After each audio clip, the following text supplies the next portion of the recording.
ইচ্ছা করে রোজা ভাঙলে কাফফারা কি, আর স্ত্রী সহবাস করলে কাফফারা কি? ইচ্ছা করে সাওম ভঙ্গ করলে সে কাবিরা গুনাহ করলো, এই কারণে তাকে একটা সিয়ামের পরিবর্তে একটা সিয়াম কাজা করতে হবে। আর যদি সে স্ত্রী সহবাস করে সিয়াম ভঙ্গ করে তাহলে একটা সিয়ামের পরিবর্তে 61টা সিয়াম পালন করতে হবে। একাধারে সে যদি 61টা সিয়াম পালন করতে গিয়ে মাঝখানে একদিন বিরতি দেয় তাহলে আবার প্রথম থেকে 61টা গুনতে হবে। ও কেন এই কাজ করে সিয়াম ভঙ্গ করলো? এটা জটিল কাজ, এটা পাপের কাজ, এই কাজের মধ্যে জড়াবেন না। রাত্রের সময় আছে, রাত্রে স্ত্রীর সাথে আনন্দ উল্লাস করেন।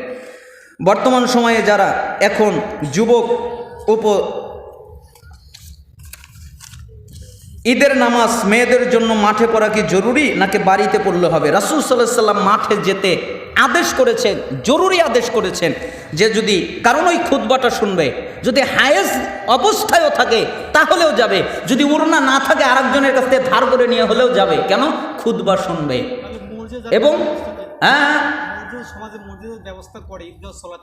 জি জি মসজিদে পড়তে পারবে যদি আলাদা ব্যবস্থা থাকে। ঘোড়ার গোশত খাওয়া যাবে কি? জি যাবে, হালাল। বেতের নামাজ দোয়া কুনুত ছাড়া পড়া যাবে কি? জি যাবে, পড়াটা ভালো। মসজিদের মধ্যে খুঁটি থাকলে নামাজ হবে কি? জি না। কাতারের মধ্যে যদি মাঝখানে খুঁটি থাকে তাহলে ওই জায়গায় সালাত হবে না, ওই খুঁটিকে বাদ দিয়ে আগে অথবা পিছন থেকে কাতার করতে হবে। মাহফিল উপলক্ষে খাওয়া দাওয়া আয়োজন করা কি কোরআন হাদিসে জায়েজ, বৈধ?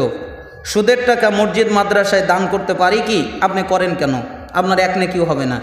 এখন তো আবু জাহেল সুদের টাকা নেয়নি, আবু জাহেল ঘুষের টাকা নেয়নি। কে নেয়নি? আবু জাহেল। এখন যদি আপনি আবু জাহেলের মতো চরিত্র করতে পারেন তাহলে তো ভালো, আর যদি আপনি না করতে পারেন তাহলে তো অবস্থা জটিল। এখন তো সবাই সুদ খায়, অধিকাংশই। আমার কাছে সুদের টাকা আছে 2 লক্ষ, আমি কিভাবে এটাকে হালাল করতে পারি? না জি না, এটাকে আপনি হালাল করতে পারবেন না। আপনার সুদের টাকা যেগুলো আছে এগুলো আপনার জনকল্যাণমূলক কাজে আপনাকে ব্যয় করতে হবে, কোনো নেকি পাবেন না, নেকির আশা করা যাবে না। আপনি মানুষের জন্য পায়খানা করে দিলেন, বাথরুম করে দিলেন, এই রকম বিভিন্ন মানুষের জন্য করে দিলেন, এতে নেকি হবে না। আমাদের পরাদহ মেলার পরের দিন বউ মেলা অনুষ্ঠান হয়, আল্লাহর রহমতে যেটা এখন বন্ধ, কিন্তু বউদের নিয়ে কি দূরে পিকনিক করা যায় কি না? জি, বউদের মেলা হয়। বউদের আবার কেমন মেলা হয় গো? জি না, বউদের মেলা হবে না। আর বউকে নিয়ে পিকনিক বলতে যেখানে পর্দার খেলাফ হবে সেখানে আপনি যেতে পারবেন না, কিন্তু যেখানে আপনি পর্দা মেনটেন করতে পারবেন, হারাম কিছু হবে না, সেইখানে আপনি বউকে নিয়ে বেড়াতে যেতে পারেন, এতে কোনো অসুবিধা নেই। ফরজ সালাতের পর মোনাজাত করা যাবে কি? জি না। ফরজ সালাতের পরে মোনাজাত করলে রাসূলকে অপমান করা হয়। কেন? আল্লাহর নবী ফরজ সালাতের পরে দোয়া দিয়েছে না দেয় নাই? তাহলে আপনি যদি মোনাজাত করেন তাহলে আপনি প্রমাণ করলেন যে রাসূল যেহেতু দোয়া দিয়েছে, রাসূলেরটা ভালো না, তা আমি মোনাজাত করলাম এটা ভালো, তা রাসূলকে অপমান করলেন না, তার দোয়া সরিয়ে দিলেন না। এই জন্য এটা নিক্কারজনক, নিকৃষ্ট বিদাত। বিদাত মানে কি? ইবাদত মনে করে যেটা আল্লাহর নবী করে নাই ওইটা যদি আপনি করেন তাহলে হয় বিদাত। আর একটা সংজ্ঞা বোঝেন, বিদাত হয় 3 কায়দায়। শরীয়তে যা আছে আপনি যদি তা থেকে বাড়ান তাহলে হবে বিদাত, শরীয়তে যা আছে তা থেকে যদি কমান তাহলে হবে বিদাত, শরীয়তে যা আছে তা থেকে চেঞ্জ করেন তাহলে হবে বিদাত। মাদ্রাসার হুজুর তাবিজ বিক্রি করে, এলাকায় 50 টাকার জন্য তাবিজ ব্যবহার করা যাবে কি? হারাম। মান তাআল্লাকা তামিমান ফাকাত আশরাক, যে ব্যক্তি তাবিজ ঝোলালো ওই ব্যক্তি শিরিক করলো। মান তাআল্লাকা তামিমাতান ফাকাত আশরাক, যে ব্যক্তি তাবিজ ঝোলালো ওই ব্যক্তি কি করলো? শিরিক করলো। তার মানে তাবিজ ঝোলানো যাবে না, মাদুলি ঝোলানো যাবে না, লাক্সি ঝোলানো যাবে না, সুতা ঝোলানো যাবে না, হাত ভেঙে গেছে ওই জন্য গাছ লাগানো যাবে না, পা ভেঙে গেছে ওই জন্য গাছ ওই এসে বালার মতো করে ভিতরে ঢুকিয়ে দেবে, এটা করা যাবে না।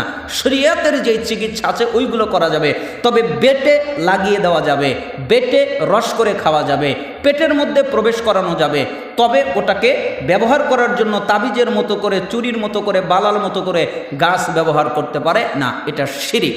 আল্লাহ তাআলা আমাদেরকে হেফাজত করুন। সুদ খাওয়া বাদ না দিয়েই নামাজ আদায় করলে নামাজ হবে কি? দেখেন, আপনার যদি নামাজ হয় তাহলে সুদ থেকে আপনি বিরত থাকবেন। কেন? আল্লাহ বলেছেন ইন্না সলাতা তানহা আনিল ফাহশাই ওয়াল মুনকার, নিশ্চয়ই নামাজ তাকে যাবতীয় অশ্লীল কাজ থেকে, যাবতীয় পাপ থেকে দূরে রাখে।